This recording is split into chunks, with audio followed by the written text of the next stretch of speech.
नमस्कार, स्वागत है आपका साधना प्लस न्यूज में। आपके साथ मैं हूं सोनाली ठाकुर। हिमाचल प्रदेश की खबरों से करेंगे बुलेटिन की शुरुआत। उसके पहले नजर हेडलाइंस पर।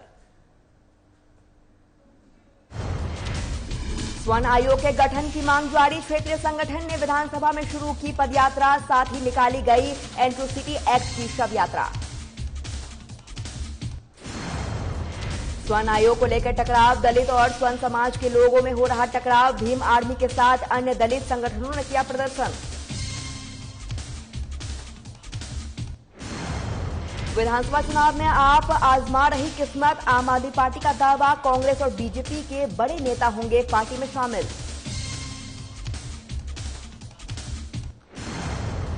कंगना के बयान पर बवाल बरकरार, उपायुक्त कार्यालय के बाहर हो रहा प्रदर्शन। कांग्रेस यंग ब्रिगेड ने जलाया कंगना का पुतला। और मंडी में स्कूल को तोड़कर बनाया गया पार्किंग बनने से करा विरोध, जागरूकता मंच ने किया विरोध।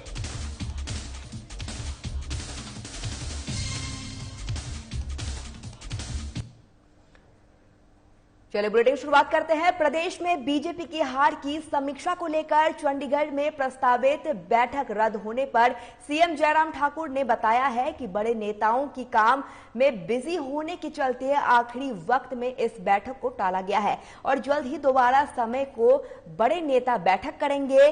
साथ ही पार्टी संगठन सभी विषयों पर विस्तृत चर्चा और सरकार के कामकाज की समीक्षा करेगी।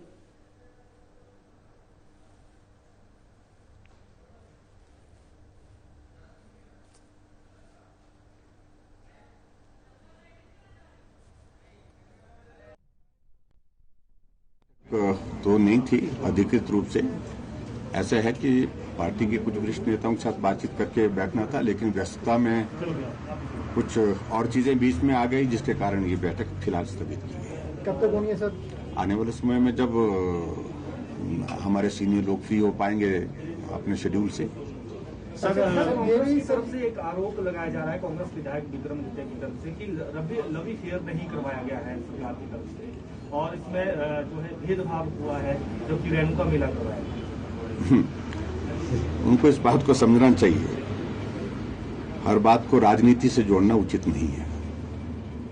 लवी का मेला एक ट्रेड फेयर के रूप से जाना जाता है और ये जो दूसरे मेले अंतर्राष्ट्रीय स्तर के, जहां रेणुका, ये देवी देवताओं जिनके साथ हजारों लाखों लोगों की श्रद्धा जुड़ी हुई होती है, उस भाव के साथ इन मेले का, चाहे दशहरा है कुल्लू का, चाहे मंडी की शिवरात्रि है, चाहे हमारा ये रेणुका जी का मेला है, इसमें और उसमें थोड़ा उनको समझना चाहिए इस बात को। क्योंकि मैं ज्यादा कुछ नहीं कहना चाह रहा हूं उनके बारे में, बहुत उत्साहित है इन दिनों में और बहुत ज्यादा बोल रहे हैं, जरूरत से ज्यादा। तो इसलिए मैं इतना ही कहना चाहता हूं कि कोविड के चलते भी कुछ चीजों को लेकर के ध्यान में आया, लेकिन हमने ये कहा जहां हमारी धार्मिक आस्थाएं, धार्मिक श्रद्धा के साथ जो त्योहार मनाए जाते हैं उसका रास्ता निकालेंगे। हिमाचल प्रदेश में भी बिरसा मुंडा की याद में श्रद्धांजलि दी गई है। किन्नौर और लाहौल स्पीति में जनजातीय विकास और बिरसा मुंडा के योगदान को हिमाचल में भी याद किया जा रहा है। जनजातीय विकास मंत्री डॉक्टर रामलाल मारकंडे ने कहा है कि 20 नवंबर को किन्नौर और लाहौल स्पीति में कार्यक्रम होगा।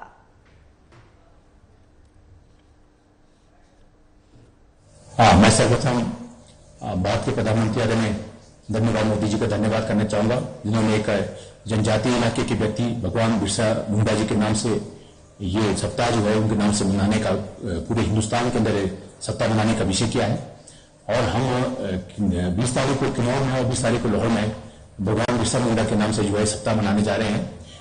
भगवान बिरसा मुंडा जी का बहुत ज्यादा सहयोग आजादी के लिए रहा है, जनजातीय इलाकों के लिए रहा है और उनको सम्मान किया जाएगा। ये संग्रहालय जैसे झारखंड में बनाया जा रहा है, उसी तरह से हिमाचल प्रदेश के अंदर भी हम उनके यादगार में यहाँ पर संगोष्ठियां करेंगे। यहाँ पर जो संस्कृति लाहौल स्पीति का, ट्राइबल इलाके का, उसको कैसे हम समाहित कर सकते हैं, ऐसा हम एक कार्यक्रम करने जा रहे हैं। निश्चित तौर पर उनकी यादगार में हमें माननीय मुख्यमंत्री महोदय ने कहा कि हम लोग बहुत जल्दी एक मीटिंग करने वाले हैं। क्या हम हिमाचल प्रदेश के अंदर किस तरह से जनजातीय उत्थान के लिए हम कोई सा कार्यक्रम चला सकते हैं, उसमें हम बहुत जल्दी एक मीटिंग करके जो है यहाँ पर विकासात्मक कार्य होगी, हम आगे। प्रदेश में स्वर्ण आयोग के गठन की मांग को लेकर देवभूमि क्षेत्रीय संगठन और देवभूमि स्वर्ण मोर्चा ने पदयात्रा शुरू की है। सोमवार को शिमला विधानसभा से हरिद्वार के लिए स्वर्ण आयोग अधिकारी पदयात्रा और एट्रोसिटी एक्ट की शव यात्रा निकाली गई है। पदयात्रा हरिद्वार पहुंचने के बाद यमुनानगर, चंडीगढ़, ऊना से होते हुए 800 किलोमीटर की दूरी तय करने के बाद धर्मशाला विधानसभा में 10 दिसंबर को खत्म होगी।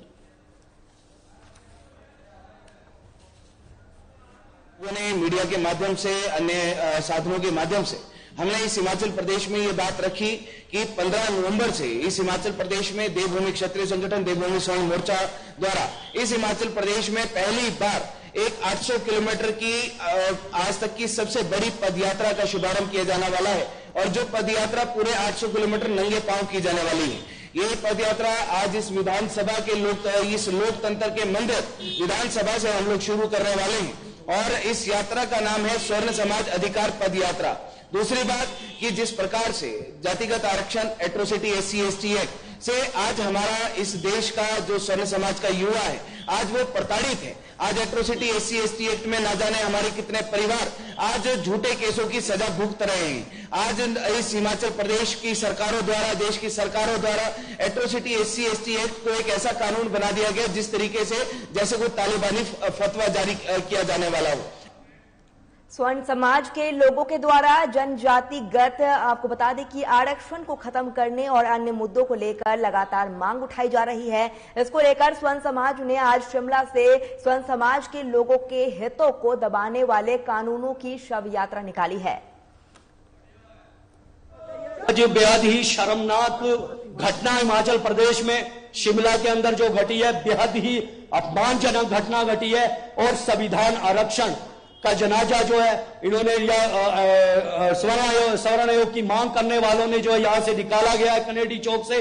हमने यहां पर ऐलान कर दिया था, इनका इरादा यहां से था जनाजा निकालने का, लेकिन यहां पर जो हमारे साथी दूर दूर से आए हुए थे उनके खौफ से इनका जनाजा जो है परे से ही निकल गया।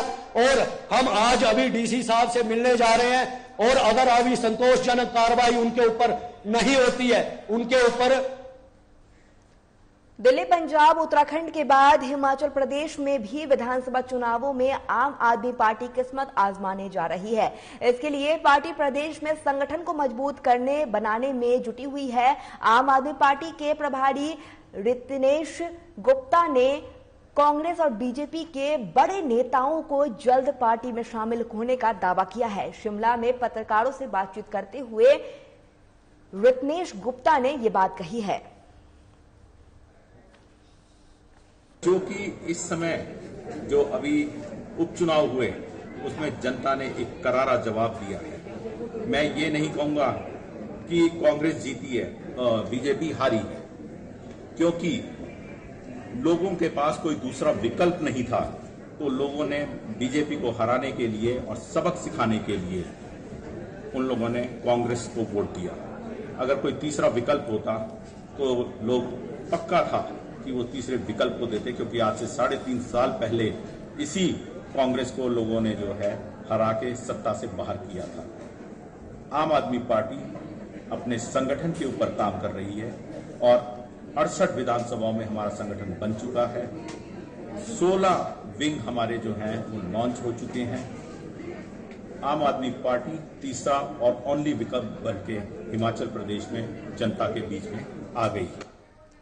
बॉलीवुड एक्ट्रेस कंगना रनौत के भारत की आजादी पर दिया गया बयान पर अब भी विवाद लगातार जारी है। आपको बता दें कि कंगना ने एक टीवी चैनल में कार्यक्रम में कहा था कि आजादी अगर भीख में मिले तो क्या वो आजादी हो सकती है। कंगना ने कहा था कि असली आजादी तो 2014 में मिली है। इस बयान के बाद कंगना निशाने पर है। पूरे देश में इस बयान का विरोध हो रहा है। वहीं शिमला में कांग्रेस के कई संगठनों ने इस बयान के विरोध में उपायुक्त कार्यालय के बाहर कंगना का पुतला फूंका है। दिन हमने ये पुतला इसलिए फूंका कि जो कंगना रनावत जी ने जो बयान पिछले दिनों पद्मश्री के इसमें दिया था, तो हम उन्हीं के विरोध में ये पुतला जला रहे हैं। उनके मुताबिक आज़ादी हमें 2014 को मिली, 2014 के बाद आज़ादी मिली जब से मोदी जी की सरकार आई। तो ये हमें ये लगता है उनको ये जो अवार्ड मिला है वो उनकी योग्यता के हिसाब से नहीं मिला है, ये उनकी चमचागिरी और उनकी तलवागिरी करने की वजह से ये उन्हें ये अवार्ड मिला है। और पहले हम बहुत खुश थे कि हमारी हिमाचल की बेटी को ये पद्मश्री अवार्ड मिला है, लेकिन जिस तरह से उन्होंने ये बयानबाजी की, हमारे शहीदों का अपमान हमें इसमें प्रतीत होता है। तो हम ये चाहते हैं कि उनसे पद्मश्री वापस ले जाए, उन्हें खुद ही आगे आके पद्मश्री वापस करना चाहिए, क्योंकि वो इस जुला मंडी में एक सरकारी स्कूल को तोड़कर पार्किंग बनाने का टावर लाइन शोषित। आपको बता दें कि जागरूकता मंच के कड़ा विरोध किया है। मंच के राष्ट्रीय संयोजक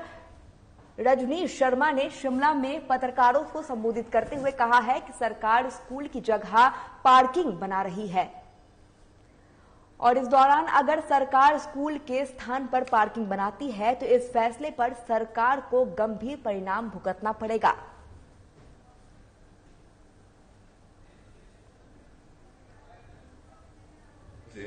मंडी के ऐतिहासिक जो धरोहर है विजय सेन स्कूल, उस स्कूल के बच्चे वहां पे हड़ताल कर रहे थे।